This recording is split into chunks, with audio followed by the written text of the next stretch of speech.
Global happenings today. We communicate.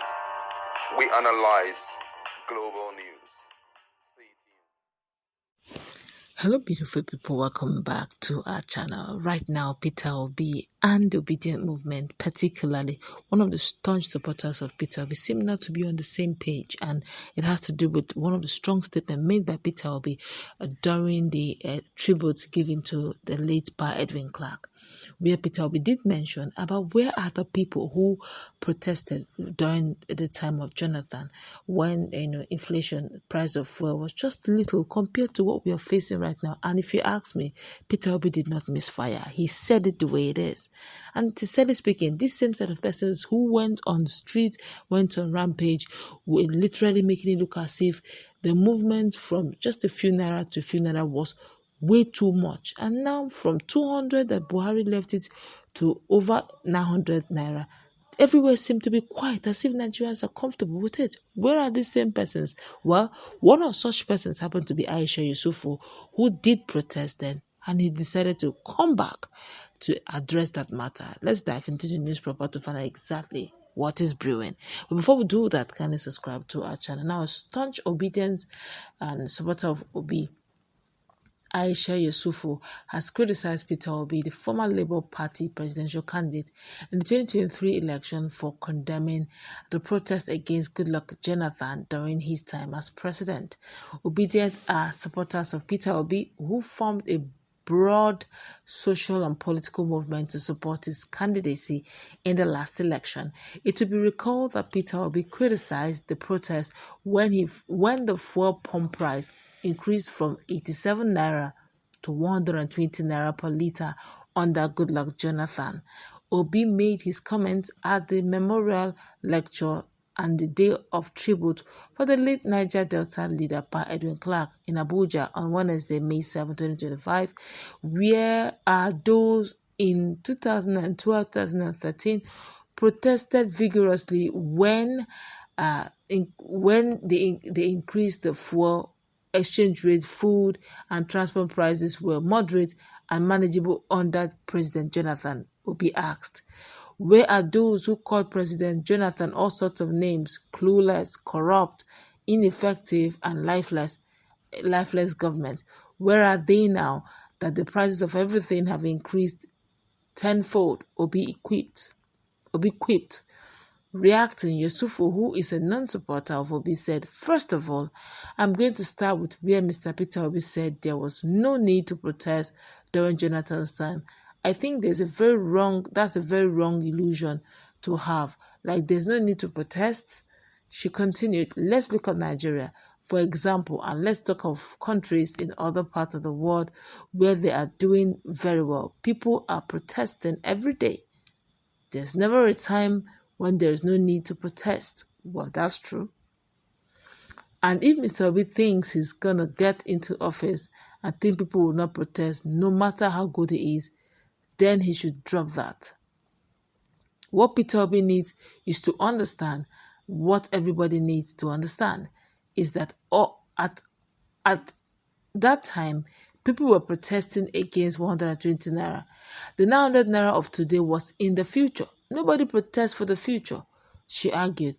If there was any time a protest should have happened, it was during Jonathan's time, Yesufu added. Similarly, activist Omoyele Sowore, also a presidential candidate of AAC, had earlier fired back at Obi, accusing him of dishonesty, accusing him of dishonesty regarding his past involvement in the administration of former President Jonathan. Sowore, critical of Obi's stance on 2012 anti-subsidy protests, questioned the former Anambra State governor's credibility, especially in the light of his alleged involvement in business dealings with figures like Alison Madueke during Jonathan's tenure. Sowore also took issue with Obi's current position on economic protests, suggesting that if Obi had downplayed the importance of past protests, he should hold the same view regarding the current administration's policies. Why should the Tinubu administration not hold the same view? After all, they claim that their economic policies are for the good of Nigerians, even though our people are dying in droves, Sowore said in a statement. In also related matters, well, Edo State Governor Monday Okpebolo also responded to this criticism, particularly regarding the last governorship election in Edo. Wow, this is interesting. Let's look at where Aisha Yesufu is coming from. She's saying, to start with, there is never a time that protest is not needed, and I think I agree with her on that. But I noticed that the protest was very vigorous, very alive, very potent, very strong, very meaningful, very purposeful during the time and reign of Goodluck Jonathan. She has always been very purposeful when it comes to elections, protests during Buhari's time. But I noticed that this Tinubu's time, she seemed to be laid back. She seemed to be enjoying herself, saying, I told you so kind of, stance, just allowing, but though she did mention that if for any reason Bola Tinubu enters, that they will all enjoy the shege. But, one would have expected that if she led such, or if she was involved very strongly in such protests, that made Goodluck Jonathan look so incompetent, with the Chibok being back, our girls, Chibok girls, and all that, one would have expected her to do even much more. Feature or not, Yesufu have really not led any protest at any time ever since Tinubu's dispensation began. My colleague is in the house. What's your take on the standpoint of Aisha Yesufu? Don't forget that she's actually a very good supporter of Peter Obi. They've probably, had some time talking. So she taking Peter Obi to the cleaners on that, one would have expected her to be more subtle, maybe. But what's your take? Well, I think that it's important for us to clarify what Obi actually meant. What Obi is trying to say is that as much as it's our right, we have the right to protest, but we must do it with relatively. In other words, we should do it comparatively. If unfortunately we protested in 2012 over the surge in the price of fuel, which was just very minimal, now that it has grown so much, why are we not on the streets? Why are we not protesting? Why are we not doing worse than what we saw during Jonathan's time? Because right now, what we are currently seeing in the country is worse than what we have ever seen. You understand? So that was what the Obi was trying to say. Obi was not trying to say, you don't have the right to protest, or you have the right to protest. No, that's not what he was saying. So now the situation is as bad as what it is right now. Why is it that we don't rent the entirety of Lagos State, Abuja, and ensure that we fill the roads, even stop vernacular movement just because of that, It's not happening. So that's why he expressed that huge disappointment. But then this lady is coming from a different perspective. It's important for us to understand that unfortunately what is going on right now, one cannot be so sure if it's just the reasoning of it, because if there's anything called fight against opposition, it's really ongoing. Anybody can be paid. Don't forget what Akpabio said, that what money cannot do, more money can do.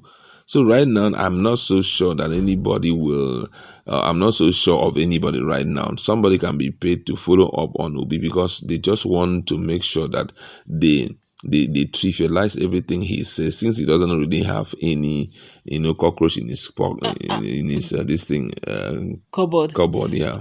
Personally, sorry to interrupt her. I don't really think. I think it's a case of that's Aisha Yesufu trying to correct an impression, where she felt. But unfortunately, she did not understand what Obi actually meant. Yes, I think that's where the misunderstanding comes in. He's looking at it based on that explanation you gave, but she's looking at it on the ground that at no time should you tell us that we shouldn't protest. every protest is important. If we decided we didn't protest. But why are you not? What Obi is saying? Obi why are you not protesting now? That's the question. And which is what is really shocking everyone. Why are you not protesting now? No one is talking. It's as if we're all comfortable with the new prices of inflation going on. Another thing, I can't really blame it on her. Number one, we have to understand that the lady we are talking about right now is she has added a lot of age, so standing too long on the street and all of that, would not be there. You don't know how she's feeling when she goes on the streets, So as at that time, she was far younger, She was far younger. Imagine, compare that time and now. We're talking about probably more than 8 years. No, not 8 years. We are talking about 15 years, or 13 years. That's a good. So reasonably, if she was just 40 years as at that time. She's about 50 something. So you don't expect her to storm the street and do that. But I think she should be an advocate for good governance, and advocate for good governance, she should be defending the likes of Obi, who are fighting to see a better future for Nigerians. Oh, well, I think she does, but I guess it's a case of her being called out and she had to respond. That's where we're going to wrap it up. Let's